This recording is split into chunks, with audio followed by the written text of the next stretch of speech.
Ignition sequence starts. 6, 5, 4, 3, 2, 1, 0. Liftoff. We have a liftoff.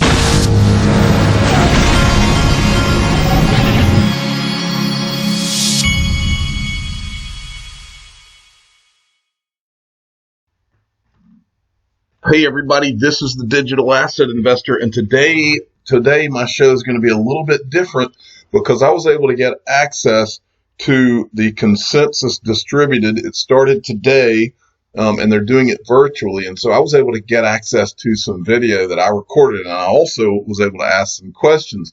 The clips that I'm going to show you, and the way I'm going to do it, just because of my technological shortcomings, I'm going to do this video, and then at the end, when I produce this, I'm going to drop in there's 3 videos, questions that I asked Christopher Giancarlo, who is the head of the Digital Dollar Foundation, and they're working on the digital dollar. And I asked him some specific questions, and I think you'll find the answers interesting. But before we go any further, I'm going to mention this twice in this video because you need to know it. You can go in the description of all my videos. Today, this is the best sale that the Ledger Nano S people have ever done. They're doing a 50% off sale. Click on the link in the description of my videos, and it'll take you to their site. They're doing 50% off, and they're doing it for until May 17th. So today through May 17th, you're going to be able to get 50% off on the Ledger Nano S's. That's the best sale I've ever seen them do. So make sure that you go and do that, and so you can store your digital assets safely offline. Now, we had over the last few days, we had a crash in the markets. To me, this is like the ultimate opportunity because I kind of expected something like this. Anytime you see these markets and they're building them up about, the halving's coming up and all this, you can just count on someone saying, hey, I'm going to make some money off crashing this when everybody thinks that it's going to be a bull run. Now, I do think that over the course of the next year, from the halving and everything else, the digital asset, or just the maturation of the digital asset market, that everything's going to be doing well. But I didn't really expect in the short run anything other than kind of what happened. But as usual, I will be buying in all these situations. Now here's the Bitcoin halving. We're 5 hours, 11 minutes, and 37 seconds away. So I wanted to show you that. We're leading up. Okay. Now this was from Martin Volk. He sent me this. Now I'm not too sure there's anything to this, but it was interesting enough that I wanted to show you anyway. This is from New Creation Capital. I just came across this doc from the IMF in 2004. XRP is in this over 400 times, involving money and possibly new monetary regime. Screenshots attached. This is mind-blowing. Is this where Ripple got the term XRP? Well, XR up here at the top, it says monetary regime classifications, larger and more developed countries, 1990 to 2003. It says that XRP means exchange rate peg. Now, does this have anything to do with XRP? I doubt it, but it's still interesting enough to show to you because it does say XRP all over this page. Now, but just to show you what XRP actually means, for those of you that have never seen this, David Schwartz actually answered the questions on Quora back, when was this? A while back. Anyway, what do letters XRP stand for, and why does Ripple Labs call it XRP? Well, the answer is right here. 3-letter currency codes are formed by appending a single character to the 2-letter country code of the issuing country. Since the United States country code is US, US dollars have the currency code USD. And then he goes on, he says, of course, XRP is not issued by any country. For assets not issued by any country, first letter must be X. No country codes starting with X will be issued. So, for example, since the chemical symbol for gold is AU, gold's currency code is XAU. Some people use BTC for Bitcoin, but the people who care about standards use XBT. XRP's first letter is X because XRP is not issued by any country. In the early days, we called the ledger's native asset ripples, so the natural currency code to choose was XRP. I don't think anybody calls them ripples anymore, but I have heard ZERPs. Okay. And then this was interesting from DJ Peter Voss. I don't know if I had ever seen this document.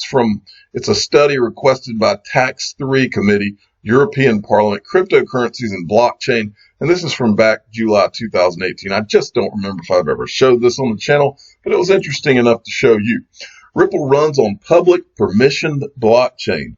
Unlike Bitcoin and Ethereum, Ripple runs on a permissioned blockchain. This is because Ripple Labs, Inc., the company behind Ripple XRP, determines who may act as a transaction validator on its network. The blockchain itself is considered public. It can be accessed and viewed by anyone. Then Ripple XRP is directly convertible into fiat currency. Ripple XRP is a medium of exchange. And then down here, it's pseudo-anonymous. And I think what they mean by that says, like Bitcoin, it can be qualified as pseudo-anonymous coin. I think that XRP could be anonymous in a transaction, or it could not be anonymous. I think it works both ways. Okay. Now, Leonidas is on fire. He sent me several things today. Kuwait Finance House expands RippleNet use to Turkey. And this is a link to his website. He's at XRParcade.com. If you want to get all the best news and information on Ripple and XRP, go to XRParcade.com. This guy's on top of it. This is the gist of the announcement. Today, 16 months after officially going live on RippleNet, KFH announced the expansion of its Ripple Run service to Turkey. According to a press statement, KFH has completed the procedures and technical tests necessary to launch the service of foreign direct money transfers using the RippleNet network to a beneficiary account in KFH, Turkey. Okay. And then he also sent me this. Rackbank, whatever you say, extends Ripple-powered Rock money transfer to Bangladesh via Bank Asia Limited. And he added this to it as well. This is what Naveen Gupta was talking about on January 1. RippleNet member, and you can connect to any bank in the country. In a statement by Rackbank, the bank's service now facilitates transfers to Bank Asia accounts and to other bank account in Bangladesh. And he's got this. The reason we announced we have 300 customers around the world is to make sure that at least there is one or multiple nodes in every single country and every single currency that we serve, because as you know, generally around the world, the domestic payment systems are now what we do is we hook our systems to the international systems. For example, we have a number of institutions which are sending money to India. So once the money lands into India, on even one single Ripple node that in turn connects to the domestic rails, and then it's able. Okay, but I wanted to point to this. This is, he says, world is to make sure that at least there is one or multiple nodes in every single country. Now, this is something I've talked about on this channel a lot. Here's how the nodes are going to go down, folks. Like standard, we know Standard Charter. Brad Garlinghouse said Standard Charter is a node on the network away when Kahina Van Dyke left. We know that Stuart Alderati said the SEC is going to be running a node.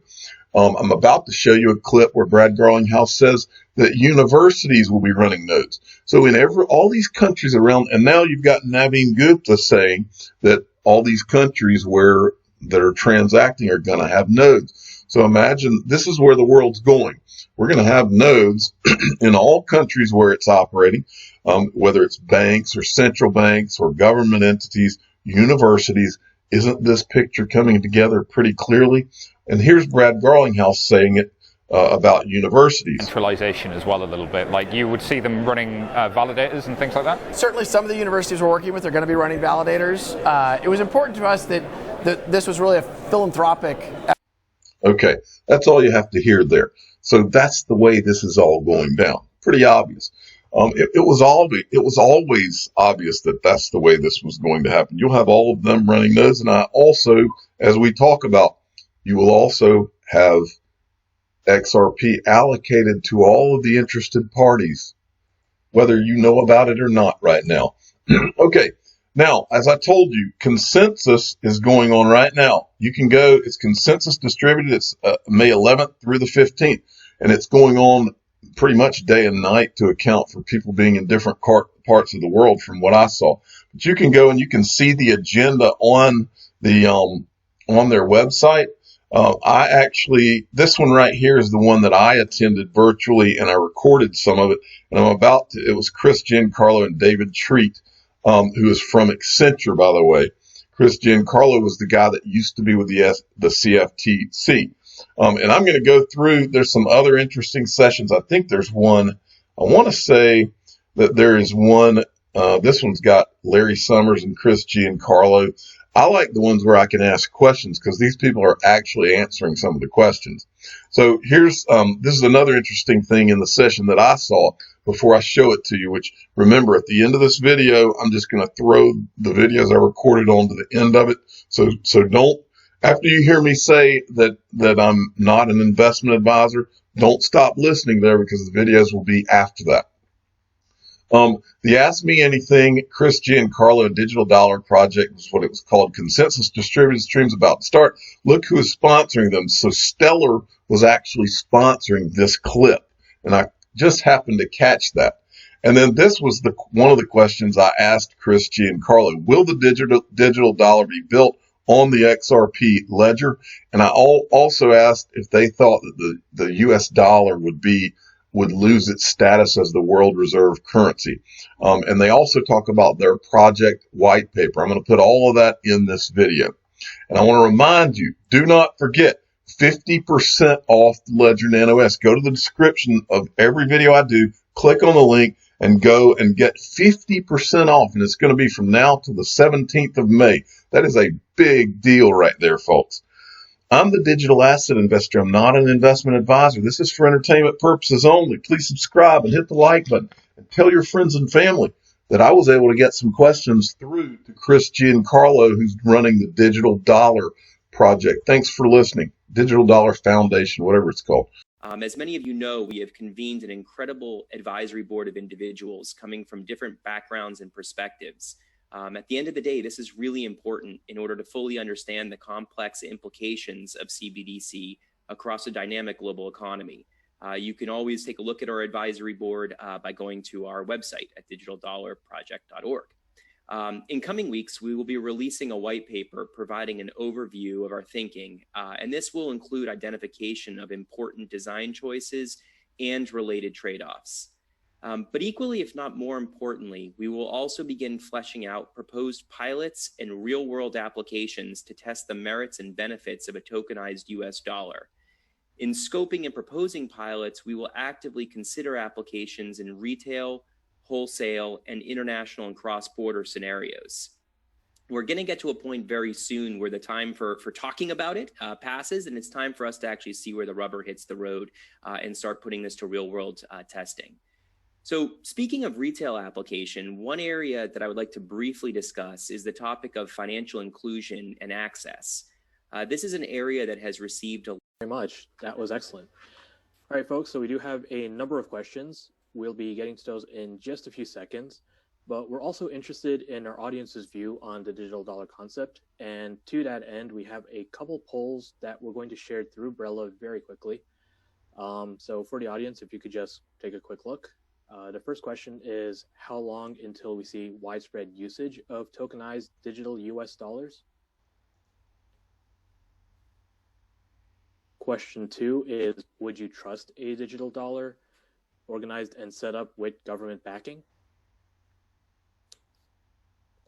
And question 3 is, excluding China, which country will be the first to deploy a digital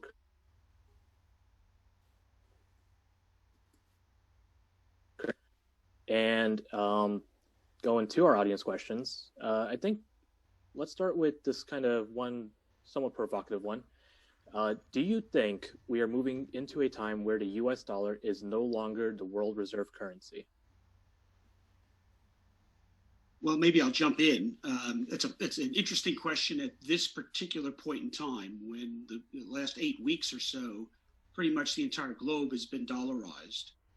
So it's an interesting point of time to actually ask the question whether what we're going through now is will look back as a blip on the screen historically and actually is perhaps the beginning of a trend in the other direction, away from the dollar, or whether this is a trend forward into the future. But certainly the dollar's role right now as a global currency and as a global reserve currency is pretty much unassailable.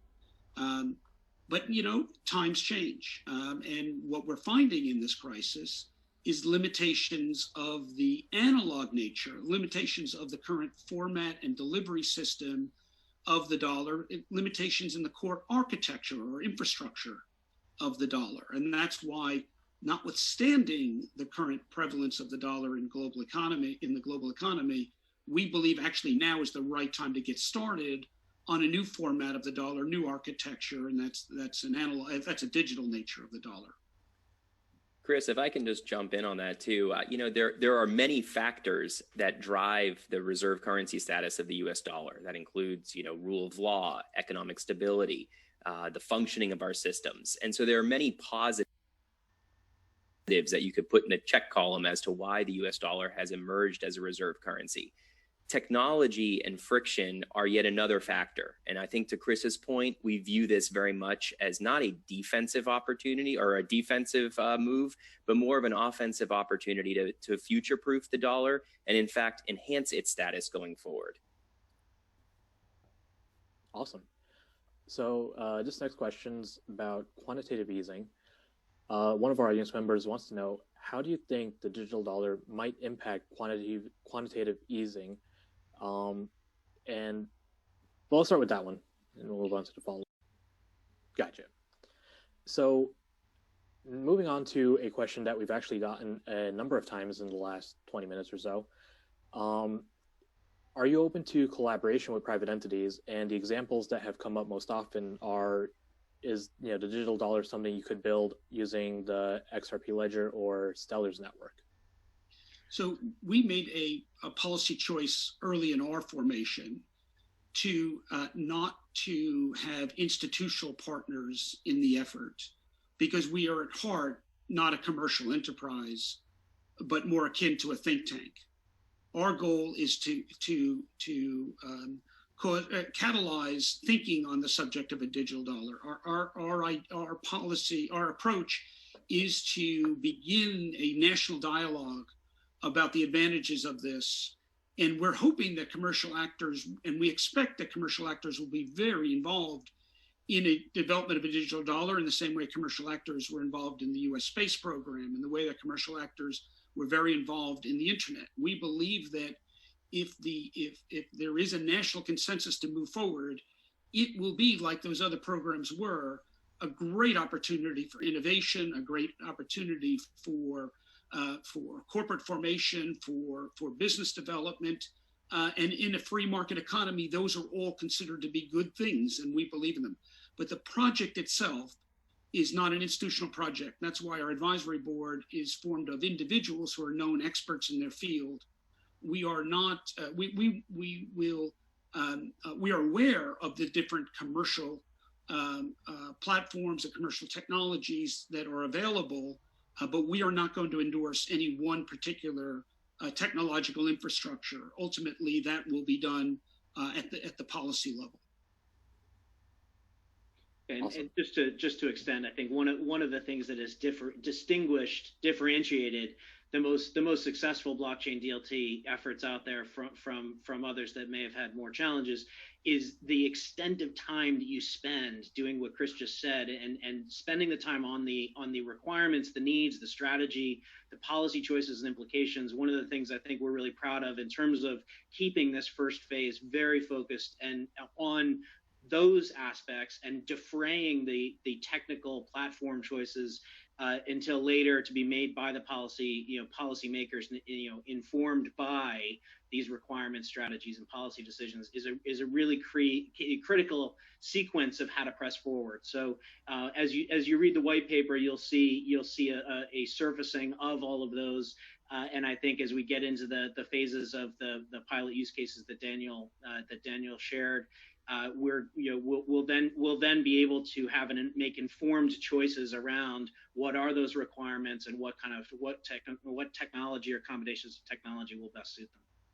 And that's going to be an exciting time when the marketplace is sorting through the different technological offerings, and new business models are going to be emerging. But before we get there, we still need a national debate, a public policy debate on launching a digital dollar. And as I think many of your listeners know, there's not yet a consensus in this direction. And so that's what we're focused on. We're focused on the intellectual debate right now that precedes that commercial development.